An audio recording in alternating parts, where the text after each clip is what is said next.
നമസ്കാരം, എല്ലാവർക്കും ചാനലിലേക്ക് സ്വാഗതം. ഇന്ന് ഞാൻ വന്നിട്ടുള്ളത് ഹിസ് ഫസ്റ്റ് ഫ്ലൈറ്റ് എന്നുള്ള ലെസൻ്റെ ആക്ടിവിറ്റി 3ഉം 4ഉം ആയിട്ടാണ്. അതായത് ഇത് രണ്ടും ലാസ്റ്റ് ആക്ടിവിറ്റീസിൽ പെടുന്ന ആക്ടിവിറ്റീസാണ്. അതും കൂടി കഴിഞ്ഞാൽ നമ്മുടെ ഹിസ് ഫസ്റ്റ് ഫ്ലൈറ്റ് എന്നുള്ള ലെസണിലെ ഫുൾ ടോപ്പിക്സും നമ്മൾ കവർ ചെയ്യും.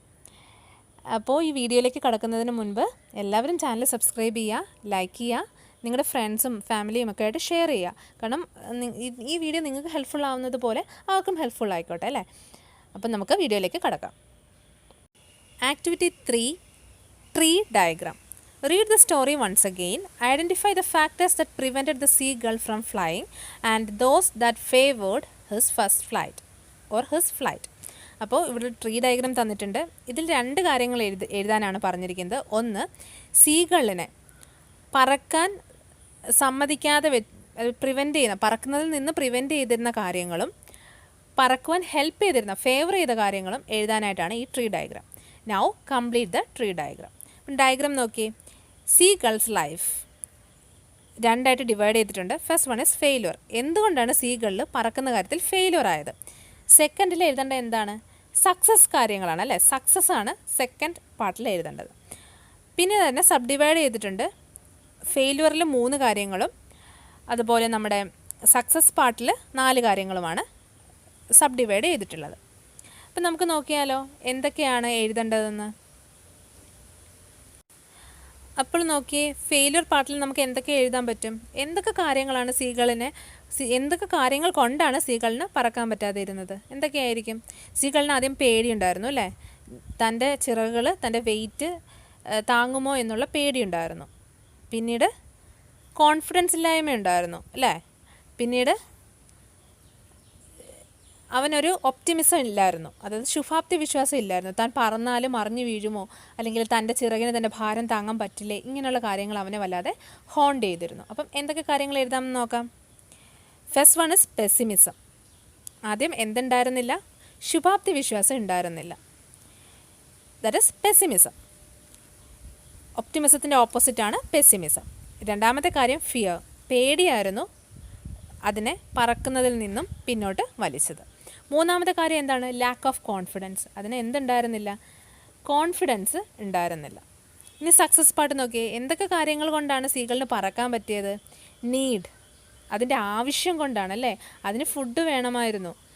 അതിൻ്റെ വിശപ്പാണ് അതിനെ ശരിക്കും പറക്കുവാനായിട്ട് പ്രേരിപ്പിച്ചത്. രണ്ടാമത്തെ കാര്യം എന്താണ്? സപ്പോർട്ട്.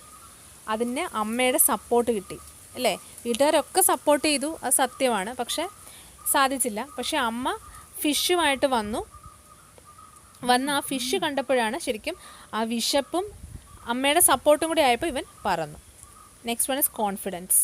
അതിൻ്റെ സക്സസ്സിന് കാരണമായ മറ്റൊരു കാര്യം എന്താണ്? കോൺഫിഡൻസ് ആണ്. ലാസ്റ്റ് മിനിറ്റ് അവനൊരു കോൺഫിഡൻസ് വന്നു. അവൻ പറന്നു തുടങ്ങിയപ്പോൾ അവന് കോൺഫിഡൻസ് ആയി. Then optimism. തനിക്കും പറ്റുമെന്നുള്ള ശുഭാപ്തി വിശ്വാസം. പറന്നു തുടങ്ങിയപ്പോൾ അവനും തോന്നി തനിക്കും പറക്കാൻ പറ്റും. അപ്പം ഇത്രയും കാര്യങ്ങളാണ് നമ്മൾ എഴുതേണ്ടത്. ഇത് തന്നെ എഴുതണം എന്നൊന്നും ഇല്ല കേട്ടോ. ഇങ്ങനെ ട്രീ ഡയഗ്രാം എക്സാമിന് ചോദിക്കുവാണെങ്കിൽ മറ്റെന്തൊക്കെ കാര്യങ്ങൾ കൊണ്ടാണ് സീഗൾ പറന്നത്, അല്ലെങ്കിൽ പറക്കാൻ പറ്റാതിരുന്നപ്പോൾ എന്തൊക്കെ കാര്യങ്ങളായിരുന്നു എന്നുള്ളത് നിങ്ങളുടേതായ വേർഡ്സിൽ എഴുതാം. ഒരു പ്രോബ്ലം ഇല്ല കേട്ടോ. ഇതൊരു എക്സാമ്പിൾ കാണിച്ചിരിക്കുന്നേ ഉള്ളൂ. ഇനി നമുക്ക് അടുത്ത ക്വസ്റ്റ്യനിലേക്ക് കടക്കാം. Next is activity 4, think and respond. First one, do you believe that you also can fly high in your life?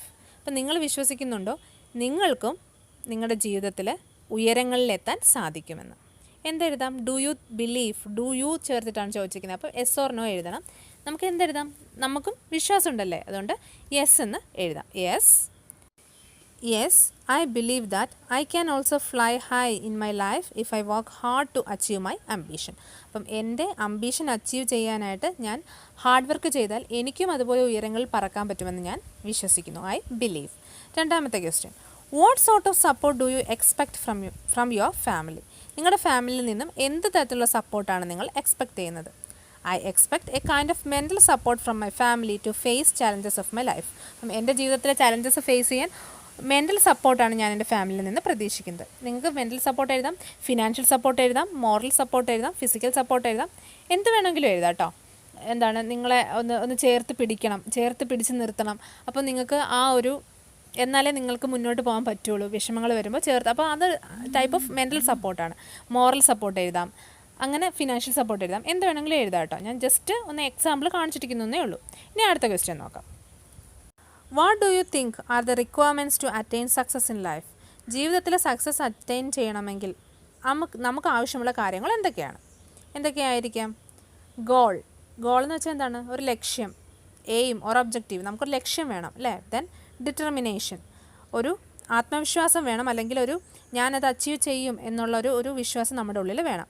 Hard work, നമുക്ക് കഷ്ടപ്പെടാനുള്ളൊരു മനസ്സ് വേണം. സപ്പോർട്ട് ഫ്രം ഫാമിലി ആൻഡ് ഫ്രണ്ട്സിൽ നിന്നും ഫാമിലിയിൽ നിന്നുമുള്ള സപ്പോർട്ട് ആവശ്യമാണ്. പേഷ്യൻസ്, ക്ഷമ വേണം. ദെൻ കോൺഫിഡൻസ്, ആത്മവിശ്വാസം വേണം. ദെൻ ഒപ്റ്റിമിസം എന്ന് പറയുന്നത് ശുഭാപ്തി വിശ്വാസം, നല്ലത് നടക്കും എന്നുള്ളൊരു വിശ്വാസം. അപ്പോൾ ഒപ്റ്റിമിസം വേണം. ഇത്രയും സംഭവങ്ങളാണ് നമ്മുടെ ജീവിതത്തിൽ സക്സസ് ആവണമെങ്കിൽ ആവശ്യം. ഇനിയും എഴുതാം കേട്ടോ, ഇനിയും നിങ്ങൾക്ക് ഇഷ്ടമുള്ള കാര്യങ്ങൾ എഴുതാം. അതൊക്കെ നിങ്ങളുടെ ഒരു ഇമാജിനേഷൻ അനുസരിച്ചിട്ട് കാര്യങ്ങൾ എഴുതാം. ഇതിപ്പോൾ ഞാൻ എക്സാമ്പിളായിട്ട് കാണിച്ചിരിക്കുന്നതേ ഉള്ളൂ. അപ്പോൾ ഇത്രയേ ഉള്ളൂ നമ്മുടെ ആക്ടിവിറ്റി 3ഉം 4ഉം. ഇത് രണ്ടും കഴിഞ്ഞു. ഇനി 2 പ്രാക്ടീസ് ക്വസ്റ്റ്യൻസ് ആണ് ഞാൻ തരാൻ പോകുന്നത്. കോംപ്രിഹെൻഷൻ ടൈപ്പ് ഓഫ് ക്വസ്റ്റ്യൻസ് ആണ്. നമുക്കത് നോക്കാം. ശരിക്കും എക്സാംസിന് ചോദിക്കുന്ന ക്വസ്റ്റ്യൻസിലൊന്നാണ്, നിങ്ങളുടെ ടെക്സ്റ്റിൽ നിന്നും ഏതെങ്കിലും ഇമ്പോർട്ടൻ്റ് ആയിട്ടുള്ളൊരു പാരഗ്രാഫ് എടുത്ത് തരും. അതിൽ നിന്ന് ഒരു 4-5 ക്വസ്റ്റ്യൻസ് ചോദിക്കും.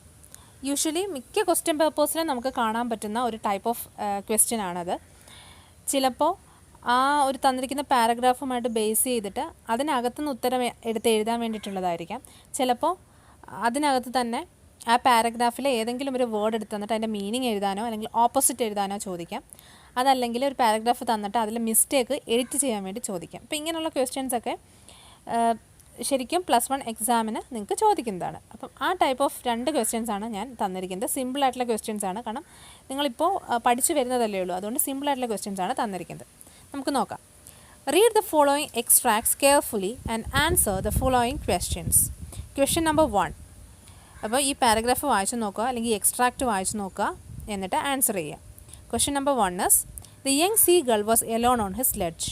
His 2 brothers and sisters had already flown away the day before.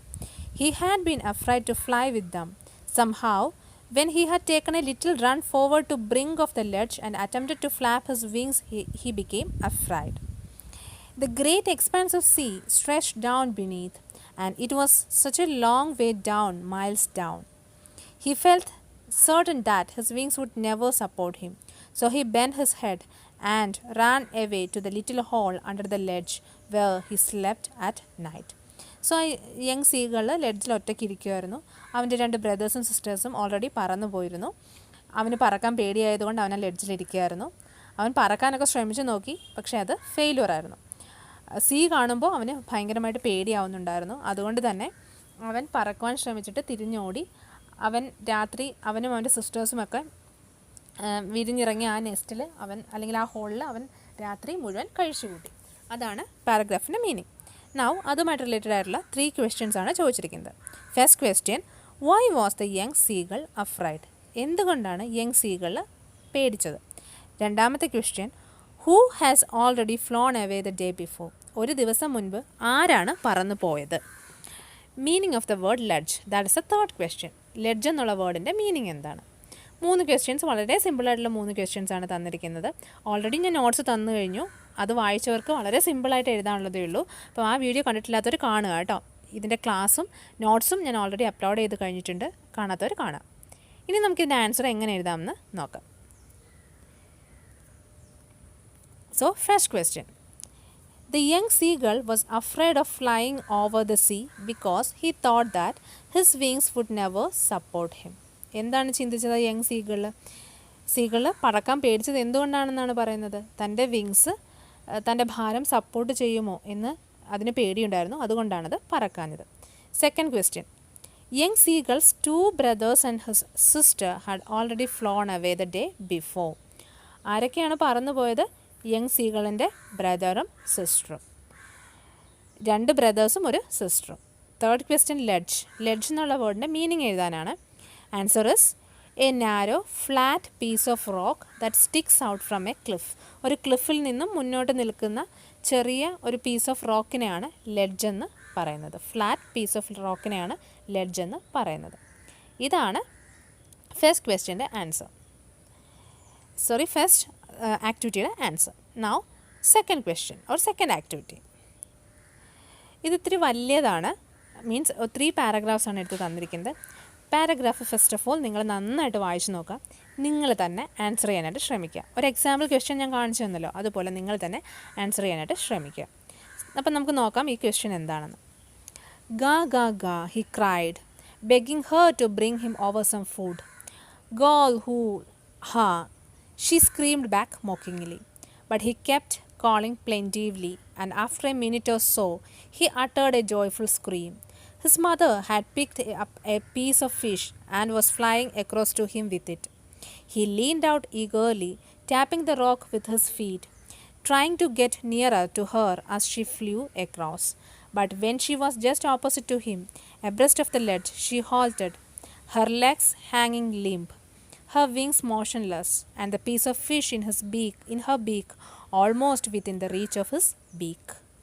So, എന്താണ്, അമ്മ കരഞ്ഞു. അമ്മയുടെ കാലിൽ ആ ഒരു പീസ് ഓഫ് ഫിഷ് ഉണ്ടായിരുന്നു. ഇത് കണ്ട് ശരിക്കും ആ പീസ് ഓഫ് ഫിഷ് പിടിക്കാനായിട്ട് ഈ ഒരു ബേർഡ് നടത്തുന്ന അറ്റംപ്റ്റാണ് ഈ പാരഗ്രാഫ്സിലൂടെ പറയുന്നത്. He waited a moment in surprise, wondering why she did not come nearer, and then, maddened by hunger, he dived at the fish with a loud scream. He fell outwards and downwards into space. His mother had swooped upwards. As he passed beneath her, he heard the swish of her wings. Then a monstrous terror seized him. His heart stood still. He could hear nothing, but it only lasted a moment. The next moment, he felt his wings spread outwards. The wind rushed against his breast feathers, then under his stomach and against his wings. He could feel the tips of his wings cutting through the air. He was not falling headlong now. He was soaring gradually downwards and outwards. He was no longer afraid. He just felt a bit dizzy. Then he flapped his wings once and he soared upwards.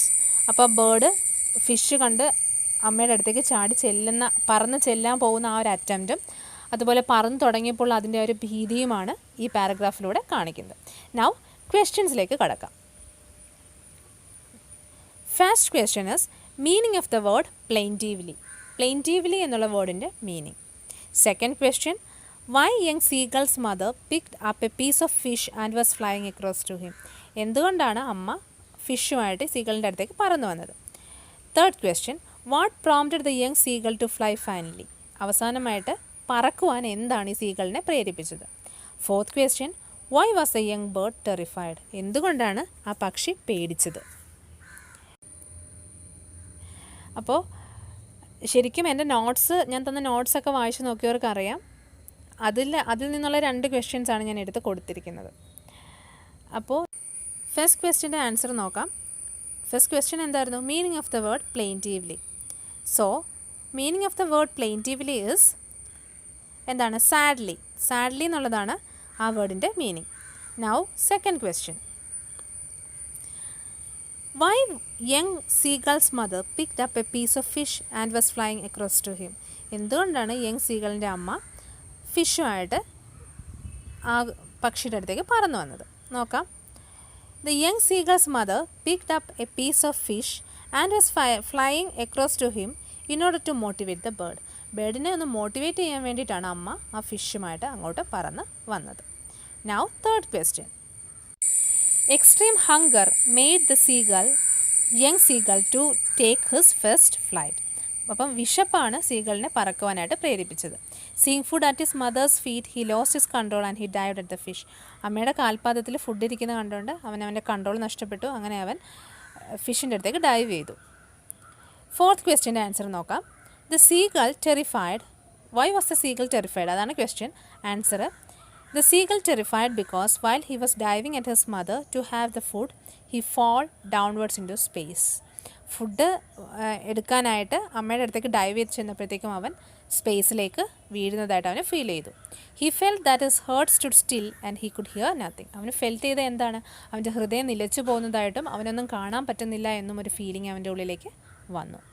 അപ്പം ഇത്രയേ ഉള്ളൂ. നിങ്ങളെല്ലാം കറക്റ്റായിട്ട് എഴുതിയെന്ന് ഞാൻ വിചാരിക്കുന്നു. അപ്പം ഇനിയും ഇതുപോലത്തെ പ്രാക്ടീസ് ക്വസ്റ്റ്യൻസ് ഒരുപാട് ചെയ്ത് നോക്കുക കേട്ടോ.